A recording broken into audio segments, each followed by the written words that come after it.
கோல் achiever trader சார்பாக நம்ம subscriber viewers எல்லாருக்கும் வணக்கம். இந்த வீடியோவில் நம்ம இண்டெக்ஸை பார்க்க போகிறோம். ஸோ ஃபுல் அண்ட் ஃபுல் இண்டெக்ஸை வந்து நம்ம அனாலிசிஸ் பண்ண போகிறோம். ஸோ இதுக்கு முந்தின வீக் நம்ம என்னென்ன கொடுத்துருந்தோம், அந்த லெவல்ஸ் எல்லாம் இப்போ எந்த அளவுக்கு ரீச் பண்ணியிருக்கு, நம்மளோட அனாலிசிஸ் எந்த அளவுக்கு ஒர்க் அவுட் ஆகிருக்குன்னு பார்க்கலாம்.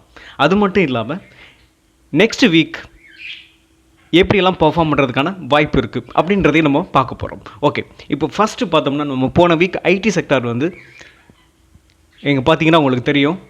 அதாவது போன வாரத்தில் இந்த ட்ரெண்ட் லைனுக்கு கீழே உங்களுக்கு வந்து ட்ரேடாக இருந்தது. ஸோ நான் என்ன சொல்லியிருந்தேன் அப்படின்னு பார்த்தீங்கன்னா, ஐடி செக்டார் வந்து நெக்ஸ்ட் வீக் வந்து டவுன் ஆகிறதுக்கான வாய்ப்பு நிறையவே இருக்குன்னு சொல்லி நம்ம அனாலிசிஸ் பண்ணியிருந்தோம். ஸோ நம்மளோட அனாலிசிஸ் எந்த அளவுக்கு ஒர்க் ஆகிக்குன்னு பாருங்கள். அதாவது நான் சொல்கிறது கரெக்டாக இந்த லாஸ்ட்டு போன வாரம் திங்கக்கிழமையே என்ன ஆச்சு பார்த்தீங்கன்னா, உங்களுக்கு ஸ்ட்ராங்கான ஒரு பேரிஷ் கேண்டில் உங்களுக்கு அதோட ப்ரீவியஸ் லோவில் இருந்து கீழே உடச்சிருந்தது.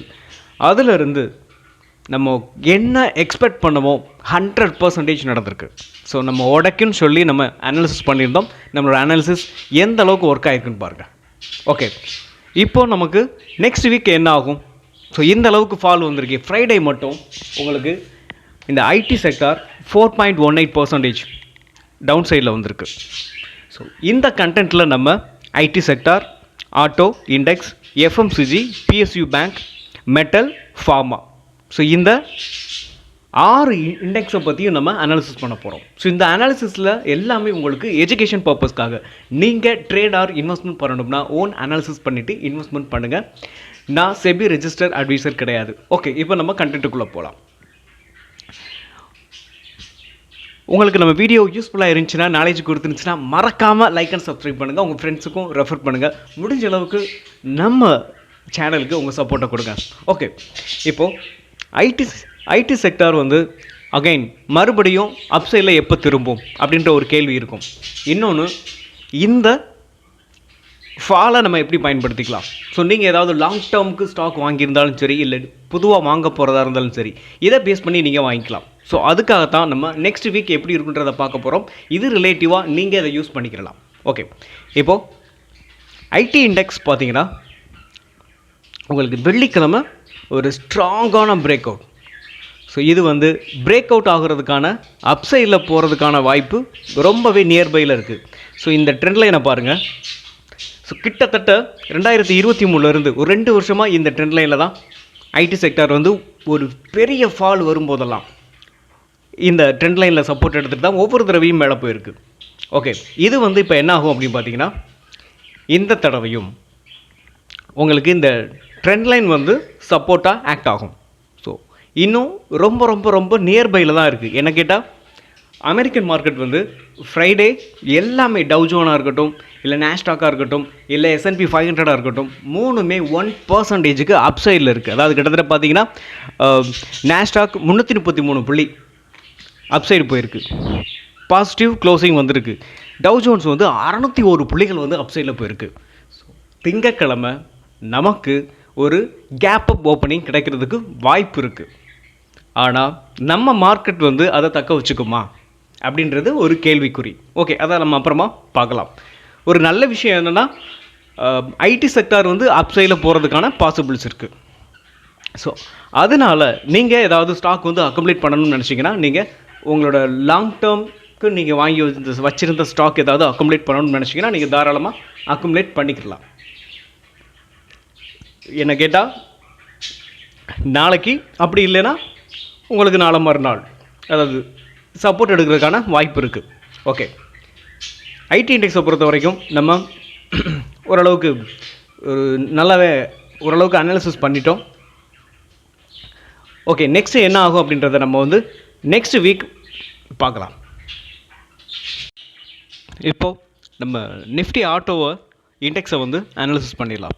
ஸோ நிஃப்டி ஆட்டோ இண்டெக்ஸ் வந்து உங்களுக்கு இவ்வளோ நாளாக இந்த ட்ரெண்ட் லைனில் உங்களுக்கு சப்போர்ட் எடுத்துகிட்டு ஒவ்வொரு தடவையும் இது வந்து பார்த்திங்கன்னா ஒரு அந்த ட்ரெண்ட் லைனை வந்து எப்போல்லாம் டச் பண்ணுதோ, ஸோ அப்போல்லாம் ஒரு சின்ன பவுன்ஸ் பேக் கொடுத்துட்டு அகைன் எப்படி சொல்கிறது, ஒரு ஷார்ட் கவரிங், அந்த ஷார்ட் கவரிங் முடிச்சுட்டு அகைன் மறுபடியும் ஃபால் ஆகுது. ஸோ இதே மாதிரி உங்களுக்கு இந்த ட்ரெண்ட் லைனில் சப்போர்ட் எடுத்துகிட்டு ஒவ்வொரு தடவையும் பவுன்ஸ் பேக் ஆகிறதும் டவுன் ஆகிறதுமாகவே இருந்துச்சு. ஆனால் இந்த தடவை என்ன ஆச்சுன்னு பாருங்கள், இந்த ட்ரெண்ட் லைனை பிரேக் பண்ணியிருக்கு. ஸோ இந்த ட்ரெண்ட் லைனை பிரேக் பண்ணது மட்டும் இல்லாமல் ஒரு ஸ்ட்ராங்கான ஒரு பேரிஷ் கேண்டில் வந்து பிரிண்ட் ஆயிருக்கு. ஸோ ஆட்டோ செக்டார் வந்து 3.92% வந்து அதாவது டவுன் சைடில் உங்களுக்கு விழுந்திருக்கு. ஓகே, இந்த ஆட்டோ செக்டாரில் அடுத்து எப்போ பிரேக் அவுட் ஆகும் அப்படின்னு நம்ம பார்க்குறோம் அப்படின்னு பார்த்தீங்கன்னா, நெக்ஸ்ட்டு சப்போர்ட்டாக இந்த 20,192 இந்த 20,095 இந்த 2 சப்போர்ட், அதாவது நான் இந்த கேண்டலில் உங்களுக்கு பாடியையும் அதோட விக்கையும் வந்து 2 லைனாக ட்ராப் பண்ணியிருக்கேன். ஸோ இந்த 2 சப்போர்ட்லுக்குள்ளே அப்சைடில் போகிறதுக்கான பாசிபிள்ஸ் இருக்குது. இதுக்கு இன்னொரு ரீசனும் கூட இருக்குது. இந்த மாதத்துக்கான ஆட்டோ சேல்ஸ் வந்து உங்களுக்கு, அதாவது டாடா மோட்டாரை தவிர, ஸோ கிட்டத்தட்ட ஏஷியராக இருக்கட்டும், இல்லை மாருதி, ஹியூண்டாய், இது எல்லாமே ஓரளவுக்கு நல்ல சேல்ஸை தான் கொடுத்துருக்காங்க. நான் சொல்கிறது டாடா மோட்டாரை தவிர்த்து. ஸோ அப்படி பார்க்கும்போது நம்ம நெக்ஸ்ட் வீக் வந்து ஒரு அப்சைடில் போகிறதுக்கான பாசிபிள்ஸ் இருக்குது. அது உடனே நடக்குமான்றது நம்ம சொல்ல முடியாது. ஏன் அப்படின்னு சொன்னிங்கன்னா, உங்களுக்கு இன்னும் டிஸ்டன்ஸ் இருக்குது இந்த சப்போர்ட்டுக்கு. அதாவது இந்த சப்போர்ட்டுக்கு நியர்பையில் தான் இருக்குது. அதாவது மார்க்கெட்டில் எப்போ வேணால் என்ன வேணாலும் நடக்கலாம். ஸோ ஆனாலும் நான் ஸ்ட்ராங்காக என்ன சொல்லுவேன்னா, உங்களுக்கு இந்த 20,192 ஒரு ஸ்ட்ராங்கான சப்போர்ட்டாக இருக்கும். நீங்கள் டாடா மோட்டார் ஆல்ரெடி வச்சுருந்தீங்கன்னா, லாங் டேர்முக்காக இருக்கட்டும் இல்லை ஷார்ட் டேர்முக்காக இருக்கட்டும், நீங்கள் இப்போலேருந்து கொஞ்சம் கொஞ்சமாக அக்குமுலேட் பண்ணலாம். அது மட்டும் இல்லாமல் நீங்கள் வேறு ஏதாவது ஸ்டாக் வந்து ஆல்ரெடி வாங்கி வச்சுருந்தீங்கன்னா, அது எந்த ஸ்டாக்காக இருந்தாலும் சரி, ஒரு லாங் டேர்முக்காக நம்ம வாங்கி வைக்க போகிறோம் அப்படின்னு பார்த்தீங்கன்னா, ஒரு லார்ஜ் கேப் ஸ்டாக் தான் நான் பேசிக்காக சொல்கிறேன். ஓகே, அந்த மாதிரி ஸ்டாக்குகளில் நீங்கள் கொஞ்சம் கொஞ்சமாக அக்குமுலேட் பண்ணலாம். ஓகே, இப்போ நம்ம நெக்ஸ்ட்டுன்னு பார்த்தோம்னா, நெக்ஸ்ட் செக்டாரை அனாலிசிஸ் பண்ணிடுவோம். ஓகே, நெக்ஸ்ட் நம்ம பார்க்க போகிற இண்டெக்ஸ் வந்து பிஎஸ்யூ பேங்க். இந்த பிஎஸ்யூ பேங்க் வந்து 2.83% வந்து ஃப்ரைடே டவுன் சைடில் விழுந்திருக்கு.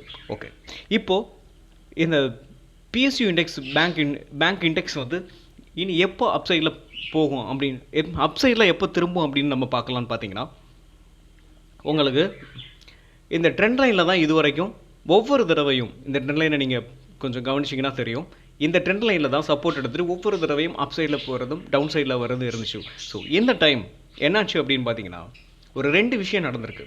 ஒன்று, இந்த ட்ரெண்ட் லைனில் கரெக்டாக இன்றைக்கி சப்போர்ட் எடுத்திருக்கு. இன்னொரு விஷயம் என்னென்னா, கிட்டத்தட்ட உங்களுக்கு இதை வீக்லி சார்ட்டில் நெக்ஸ்ட்டு நான் கன்வெர்ட் பண்ணி உங்களுக்கு காட்டுறேன். இப்போ டேட் சார்ட்டில் மட்டும் இந்த சேனலை நம்ம கொஞ்சம் அனாலிசிஸ் பண்ணுவோம். ஸோ 2 விஷயம் நடந்திருக்கு. ஒன்று, இந்த ட்ரெண்ட் லைனில் சப்போர்ட் எடுத்திருக்கு.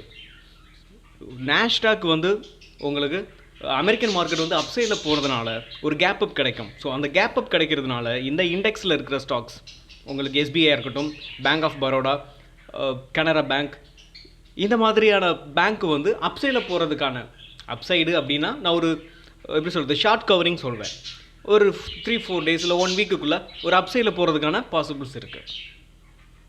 ஓகே, இப்போ நம்ம உங்களுக்கு வீக்லி சார்ட்டில் இதை கன்வெர்ட் பண்ணி பார்த்துருவோம்.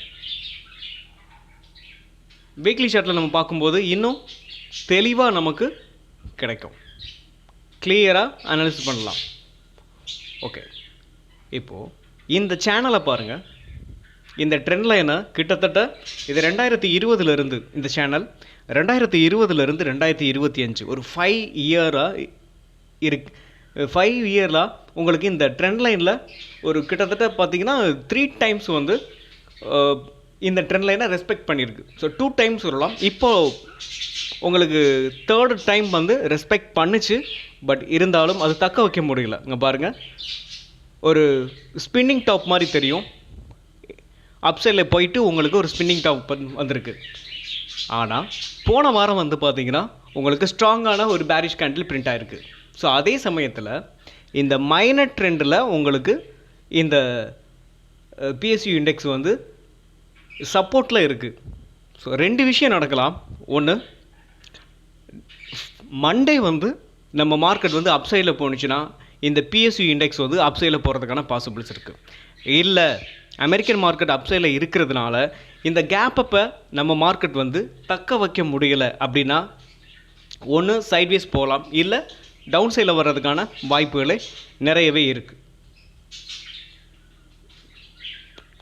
அப்படி இந்த ட்ரெண்டில் அதாவது மண்டே வந்து அப்சைடில் போகலை, உங்களுக்கு ஒரு ஸ்ட்ராங்கான பேரிஷ் கேண்டில் பிரிண்ட் ஆனிச்சுன்னா நெக்ஸ்ட்டு வந்து கீழே விழுகிறதுக்கான வாய்ப்புகளே இருக்குது. இதில் உங்களுக்கு பிஎஸ்சி இண்டெக்ஸில் நிறைய கிட்டத்தட்ட ஒரு சூப்பரான ஸ்டாக்ஸ்கள் ஒரு 3-4 ஸ்டாக் இருக்குது. அதெல்லாம் நீங்கள் வந்து அக்குமுலேட் பண்ணலாம். ஒரு லாங் டேர்ம்க்கு எஸ்பிஐ இருக்கட்டும், bank of Baroda, Canara bank. So இந்த மாதிரி ஸ்டாக்கு நீங்கள் ஆல்ரெடி ஹோல்ட் பண்ணியிருந்தீங்கன்னா நீங்கள் இந்த ஸ்டாக்குகளை கொஞ்சம் கொஞ்சமாக அக்குமுலேட் பண்ண ஆரம்பிக்கலாம். ஒரு நல்ல வேல்யூஷனில் தான் இருக்குது. கிட்டத்தட்ட நிஃப்டி வந்து ஒரு நல்ல ஃபால், இண்டெக்ஸும் ஃபால் ஆகிக்கின்னு இருக்குது. கொஞ்சம் கொஞ்சமாக அக்குமுலேட் பண்ணுங்கள். ஓகே, நெக்ஸ்ட் நம்ம இண்டெக்ஸை பார்த்துருவோம். நெக்ஸ்ட்டு நம்ம பார்க்க போகிற இண்டெக்ஸ் நிஃப்டி எஃப்எம்சிஜி. இந்த நிஃப்டி எஃப்எம்சிஜி ஃப்ரைடே பார்த்தீங்கன்னா 2.62% வந்து கீழே விழுந்திருக்கு. ஓகே, இப்போது இது நெக்ஸ்ட்டு எப்போ சப்போர்ட் எடுக்கும்? இங்கே பார்த்தீங்கன்னா உங்களுக்கு தெரியும், நான் வீக்லி ஷார்ட் எடுத்திருக்கேன். லாஸ்ட்டாக உங்களுக்கு 3 வீக்காக பார்த்தீங்கன்னா டவுன் சைடில் தான் விழுந்திருக்கு உங்களுக்கு இந்த சேனலை பிரேக் பண்ணதுலேருந்து. ஓகே, இப்போ நெக்ஸ்ட் சப்போர்ட்னு பார்த்தீங்கன்னா இந்த எஃப்எம்சிஜிக்கு 46,180 உங்களுக்கு ஒரு இந்த ஹரிசாண்டல் லைனில் வந்து சப்போர்ட் எடுக்கிறதுக்கான பாசிபிள்ஸ் நிறையவே இருக்குது. அது வரைக்கும் நம்ம கொஞ்சம் வெயிட் பண்ணலாம். ஸோ வெயிட் பண்ணி உங்களுக்கு நல்ல நல்ல ஸ்டாக்குகள்லாம் நம்ம இந்த இண்டெக்ஸ்லேருந்து லாங் டேர்முக்காக நீங்கள் யூஸ் பண்ணிக்கிறலாம். ஓகே, நம்ம நெக்ஸ்ட் இண்டெக்ஸை பார்த்துடலாம். ஒருவேளை நீங்கள் இன்ட்ராடேக்கு இந்த செக்டாரில் இருக்கிற நல்ல நல்ல ஸ்டாக்குகளை வச்சு நீங்கள் கேஷ் மார்க்கெட்டில் இன்ட்ராடே பண்ணலாம். நிஃப்டி ஃபார்மா நெக்ஸ்ட் இண்டெக்ஸ் நம்ம அனாலிசிஸ் பண்ண போகிறது. ஸோ இந்த ஃபார்மா இண்டெக்ஸ் வந்து நம்ம போன வீக்லேயே சொல்லியிருந்தோம். ஸோ என்ன சொல்லியிருந்தோம் அப்படின்னு பார்த்தீங்கன்னா, இந்த ட்ரெண்ட் லைனை உடைக்கிறதுக்கான வாய்ப்பு நிறையவே இருக்குது. ஸோ என்ன ரீசன் நம்ம சொல்லியிருந்தோம் அப்படின்னு பார்த்தீங்கன்னா, நிஃப்டி வந்து டவுன் சைடில் வந்துகிட்டு இருக்கு. ஸோ அதனால் இது வரைக்கும் ஒரு கரெக்ஷன் வந்து ஒரு மேஜரான கரெக்ஷன் வந்து நிஃப்டி அதாவது நிஃப்டி ஃபார்மா இண்டெக்ஸில் வரல. ஸோ அதனால் நிஃப்டி நல்ல கரெக்ஷனில் இருக்கிறதுனால நெக்ஸ்ட்டு வந்து ஒரு நல்ல ரேலியான ஒரு செக்டாரில் இதுவும் ஒன்று. இங்கே பார்த்தீங்கன்னா தெரியும், 2023 25 வரைக்கும் ஒரு எக்ஸ்ட்ராடினரி ரேலி. ஸோ இப்படி ஒரு ரேலியில் இருக்கும்போது நிஃப்டி கீழே விழுகும்போது ப்ராஃபிட் புக்கிங் வரும். ஸோ நான் இதை ஐடென்டிஃபை பண்ணி தான் நான் உங்களுக்கு வீடியோ வந்து மேக் பண்ணிக்கும் போது நம்ம சொல்லியிருந்தோம், ஐடியும் ஃபார்மாவும் கண்டிப்பாக கீழே விழுறதுக்கான வாய்ப்பு நிறையவே இருக்குன்னு சொல்லியிருந்தோம். ஸோ நம்ம எக்ஸாக்டாக நம்ம என்ன அனாலிசிஸ் பண்ணியிருந்தோமோ அது கரெக்டாகவே நடந்திருக்கு. ஓகே, நெக்ஸ்ட்டு என்ன, இது வரைக்கும் இந்த ஃபார்மா இண்டெக்ஸ் வந்து கீழே விழும், அப்படி கீழே விழுறதுக்கான வாய்ப்பு இருக்குது. எங்கே வந்து பாட்டம் அவுட் ஆகும் அப்படின்னு நம்ம பார்த்தோம்னா, நெக்ஸ்ட்டு 18,816 உங்களுக்கு ஒரு ஸ்ட்ராங்கான சப்போர்ட். ஸோ இங்கே வந்து பாட்டம் அவுட் ஆகலாம். அதுக்கடுத்து அந்த 18,816 நம்ம 17,979 இது ஃபஸ்ட்டு சப்போர்ட்டாக இருக்கும். ஸோ இந்த 2 சப்போர்ட்டில் எங்கேயாவது உங்களுக்கு அப்சைடில் திரும்புறதுக்கான வாய்ப்பு இருக்குது. ஆனால் இது ஸ்ட்ராங்காக நான் சொல்ல மாட்டேன், இதையும் உடைக்கலாம். ஸோ என்ன கேட்டால் நான் இப்போ ஒரு விஷயத்தை பதிவு பண்ணணும்னு நினைக்கிறேன், இதை உடைக்கிறதுக்கான வாய்ப்பும் நிறையவே இருக்குது. ஸோ நம்ம இங்கே வந்து சப்போர்ட் எடுக்குதா இல்லையான்னு கன்ஃபர்மேஷன் பார்த்துக்கிட்டு நெக்ஸ்ட் வந்து நம்ம அதை பற்றி அனாலிசிஸ் பண்ணுவோம்.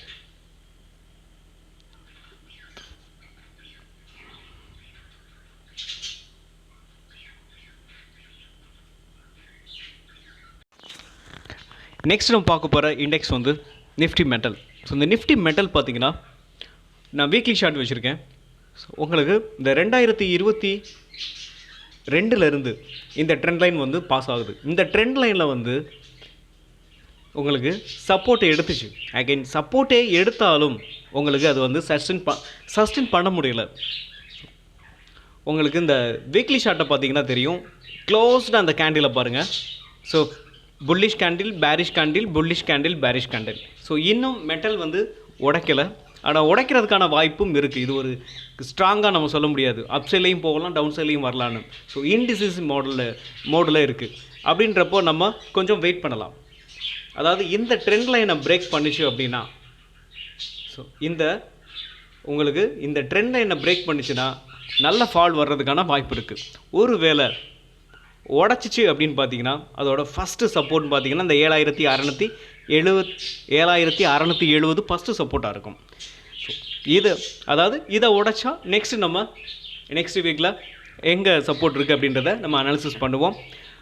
நம்ம இந்த வீடியோவோட நோக்கமே இந்த இண்டெக்ஸை வந்து நம்ம ஏன் அனாலிசிஸ் பண்ணுறோம் அப்படின்றத நான் உங்களுக்கு ஆரம்பத்திலே சொல்லியிருக்கேன். ஸோ இப்போவும் ஒன்று சொல்கிறேன்.